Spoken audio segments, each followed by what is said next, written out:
Just when you thought Prince Harry couldn't shock us anymore, he's gone and done something that's left even royal watchers absolutely gobsmacked. We're talking about a charity resignation so dramatic, so unexpected, that Harry himself said he was in shock. And trust me, when a man who's walked away from the entire royal family says he's shocked, you know something major has gone down. Welcome back to Royal Cookies, where we serve up the juiciest royal gossip with a side of heart-wrenching humanity. Please remember to subscribe and click on the notifications bell icon, so you will be notified whenever we upload new cookies about the British royal family. So grab your tea, settle in, and let me tell you about the African charity scandal that's got everyone talking, and why Harry's response might just be the most genius move he's made yet. Picture this, it's March 2025, and Prince Harry, you know, the royal rebel who's usually making headlines for Netflix deals and tell-all interviews, suddenly drops a statement that sent shockwaves through the charity world. He was in shock after quitting as a patron of Sentebale, a British charity he set up to help young people with HIV and AIDS in Lesotho and Botswana, following a row between trustees and the chair of the board. Now, hold on a minute. This wasn't just ANY charity we're talking about.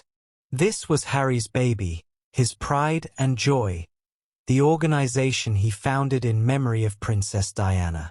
If you're thinking surely it can't be that dramatic, oh honey, you're in for a treat. Here's where it gets properly emotional, folks. Sentebale means forget-me-not in the Sesotho language and symbolizes the core pledge of the organization that was established in honor of Princess Diana and Queen Mother Mamohato Bereng Seeiso. That's Harry's co-founder Prince Seeiso's mum, by the way. So we're not just talking about some corporate boardroom drama here. This was personal. This was about his mother's legacy. And when Harry says something about his mum's memory is unthinkable, you know things have gone absolutely pear-shaped. Now, here's where the story gets juicier than palace gossip at tea time.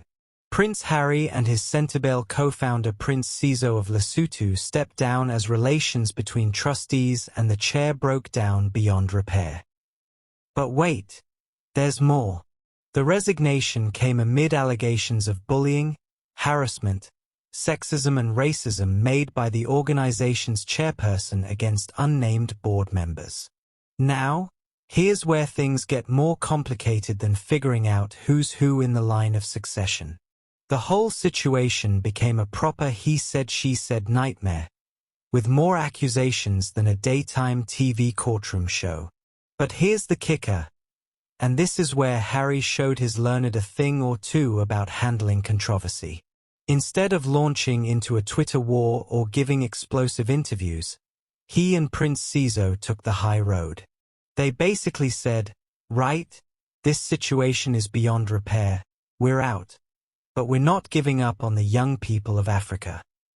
Fast forward a few months, and Prince Harry was cleared of bullying at his former charity, but a regulator scolded both sides over a damaging dispute. So basically, everyone was told off like naughty school children. But Harry came out looking cleaner than the crown jewels. But here's what's absolutely brilliant about Harry's approach. Instead of doing victory laps or saying I told you so, he's been quietly plotting his next move. And trust me, it's more strategic than anything we've seen from the House of Windsor in years. The Duke is absolutely committed to charity work in Africa after his bitter Sentebale exit. And let me tell you why this might be the smartest move he's made since leaving the royal fold. Think about it. Harry's now free from all that boardroom drama, all those internal politics, and all the constraints of working within an established organization.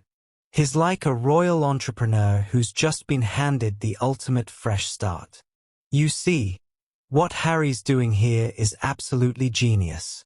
Instead of letting his mother's legacy get tangled up in charity politics, he's taking the whole mission and making it his own. It's like he's saying, you want to play power games? Fine. I'll just go create something better. And historically speaking, some of the most successful charitable movements started exactly this way. When passionate founders said enough is enough and struck out on their own. Here's something the headlines aren't telling you. Harry's connection to Africa isn't just professional, it's deeply personal. This is the continent where he found healing after his mother's death, where he discovered his purpose, and where he met some of his closest friends, including Prince Sizo. So when people ask, will Harry really stick with African youth work after all this drama? I say, absolutely he will.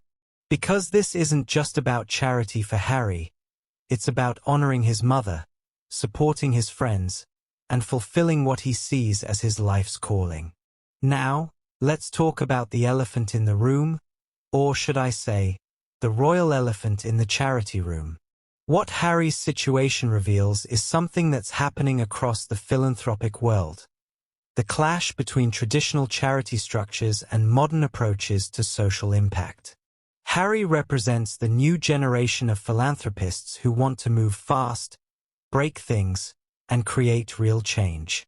Traditional charity boards? They often want committees, processes, and, well, more committees. It's like trying to run a startup with the management style of a 200-year-old institution. But here's what makes Harry's position so fascinating. He's got something most charity founders can only dream of: global recognition, a powerful personal brand, and a story that resonates with people worldwide. Think about it. How many charity founders can guarantee international media coverage just by announcing a new project? How many can get celebrities, world leaders, and millions of ordinary people interested in their cause with a single Instagram post? Harry might have lost a charity, but he's gained something far more valuable: complete freedom to innovate. We're probably looking at a new organization within the next year or two, something that combines Harry's royal connections, his California Tech World network, and his deep understanding of African communities. If you're obsessed with royal strategy and environmental impact like I am, make sure you're subscribed to Royal Cookies, because we're serving up the most sustainable royal content on YouTube. And remember, in a world full of fast fashion and royal scandals, sometimes the most revolutionary thing you can do is wear your values on your sleeve, preferably in a gorgeous shade of green.